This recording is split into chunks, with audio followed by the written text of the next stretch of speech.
weirdest letter. There's so many. You get the letter from a poo eater, and you think, oh, it doesn't get any weirder than that.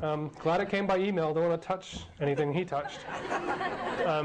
I've gotten letters from people who are having consensual, incestuous relationships with their parents and wanted to start a incest pride movement modeled on the gay pride movement. And yeah, that's really gross. But I think the weirdest thing I ever got was, and I also get, back before email, I would get long descriptions of sores on genitals. I'm too embarrassed to go to a doctor. It looks like this. This is what's coming out of it. This is what it, la la la la. What is it? And I would have to run these letters every once in a while just to say, not a doctor, go to a doctor.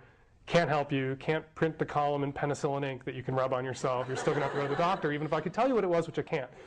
But now, through the miracle of digital photography and email, I no longer get descriptions, I get photos of sores on labia, sores on anuses, sores on penises.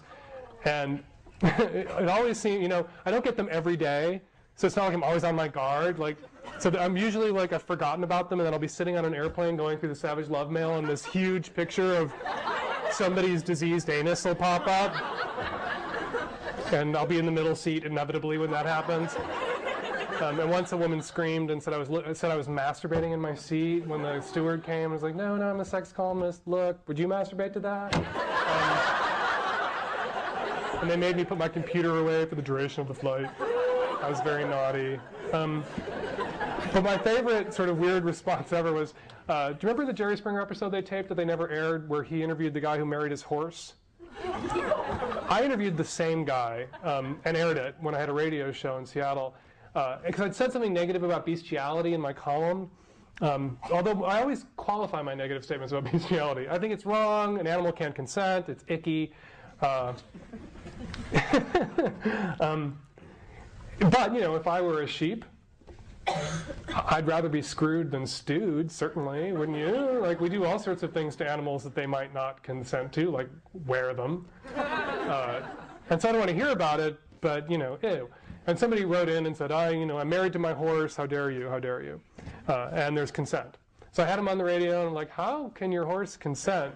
He's like, well, if you're doing something on the rear end of a horse that it doesn't want you to be doing, it'll kick you in the head and you'll die.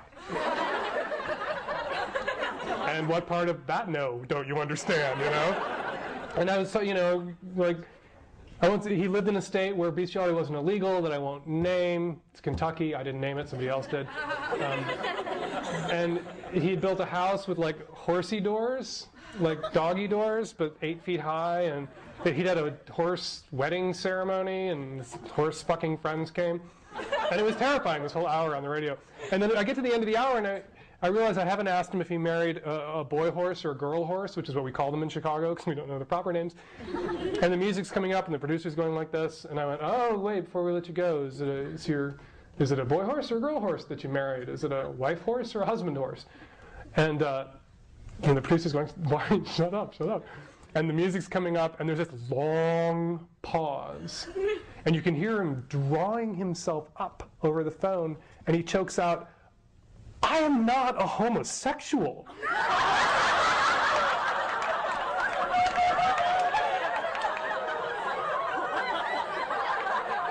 As if the worst possible thing that could be implied about his beautiful horse marriage was that there was anything gay going on.